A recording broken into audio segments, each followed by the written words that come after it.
Assalamualaikum warahmatullahi wabarakatuh. Saya Indira Arlini dari kelas 1A RMIK dengan NIM P174101910005. Di sini saya akan membahas tentang database subsistem pembayaran pasien inap.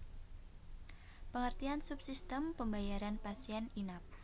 Subsistem pembayaran pasien inap adalah unit fungsional untuk melaksanakan kegiatan administrasi rumah sakit.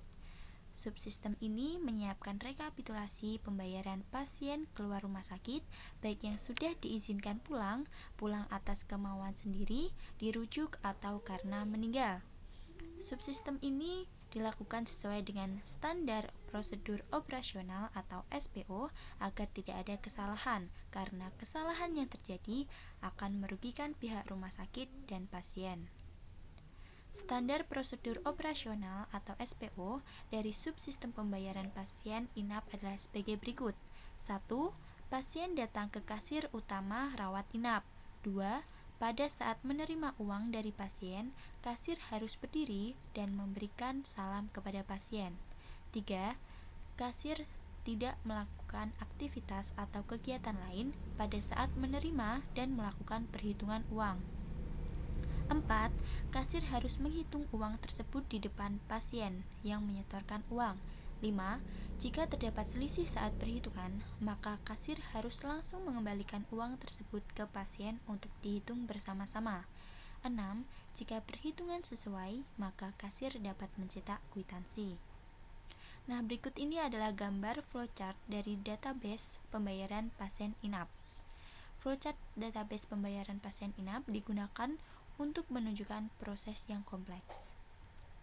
Kemudian ini adalah gambar dari Entity Relationship Diagram atau ERD pembayaran pasien inap. ERD ini memperlihatkan hubungan antar entitas yang ada di dalam pembayaran pasien inap. Ini merupakan gambar dari rancangan database pembayaran pasien inap.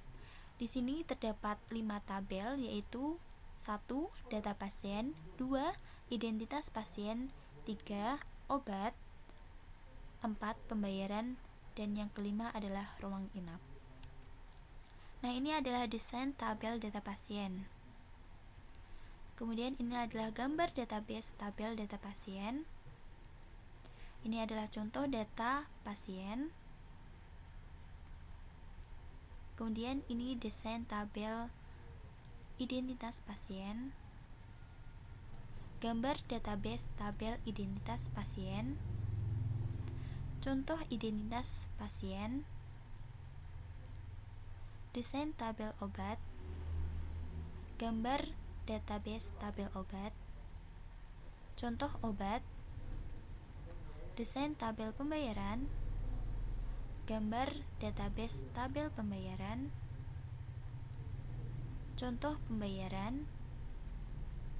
Desain tabel ruang inap. Gambar database tabel ruang inap. Contoh ruang inap. Nah, setelah ini saya akan mempraktekkan bagaimana cara membuat database tersebut. Pertama, kita harus membuka PHP My Admin. Nah, kemudian kita klik New. Nah, di sini kita membuat nama dari basis data tersebut. Kita isi dengan pembayaran pasien inap. Kemudian kita klik buat. Nah, setelah ini kita klik di sini. Kemudian kita akan membuat tabel dengan yang diperlukan, yaitu adalah identitas pasien. Kita diberi underscore. Kemudian dengan kolom, jumlah kolom adalah 5. Nah, akan muncul seperti ini, maka kita harus mengisi kolom-kolom tersebut.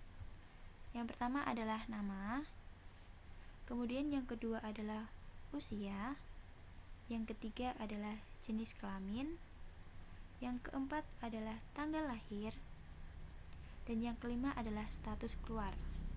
Nah, nama di sini jenisnya adalah varchar karena berbentuk dengan kata, dengan panjang yaitu 30. Kemudian usia tetap INT atau integer, dengan panjang 10.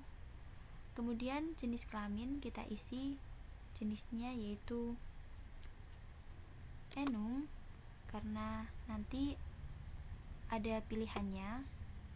Nah, kemudian kita isi pilihan tersebut yaitu laki-laki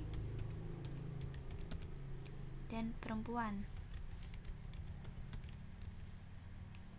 Kirim. Kemudian tanggal lahir kita isi date untuk tanggal.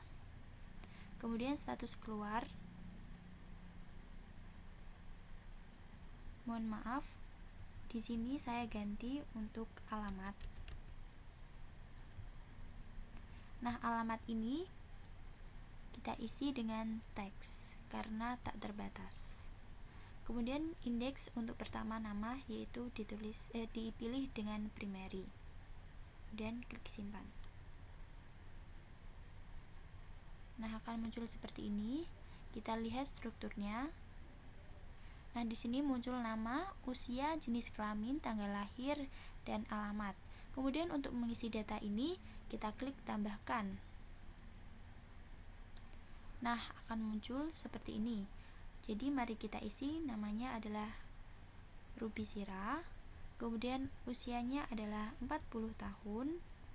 Kemudian jenis kelaminnya adalah perempuan. Tanggal lahirnya adalah 12 April 1980. Nah, untuk alamat kita isi alamatnya yaitu Jalan Raya Ahmad Yani,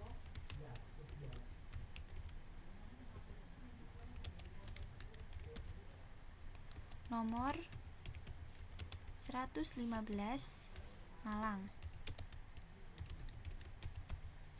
Kemudian kita kirim. Nah, akan muncul seperti ini. Untuk melihatnya, kita klik jelajahi. Nah, jadi sudah muncul seperti ini. Nama dengan Ruby Sira, usia 40 tahun, jenis kelamin perempuan, tanggal lahir 12 April 1980 dengan alamat Jalan Raya Ahmad Yani, nomor 115, Malang. Jika ingin menambahkan, maka dapat ditambahkan datanya. Kemudian untuk tabel-tabel selanjutnya dibuat seperti tadi contohnya. Terima kasih atas perhatiannya. Wassalamualaikum warahmatullahi wabarakatuh.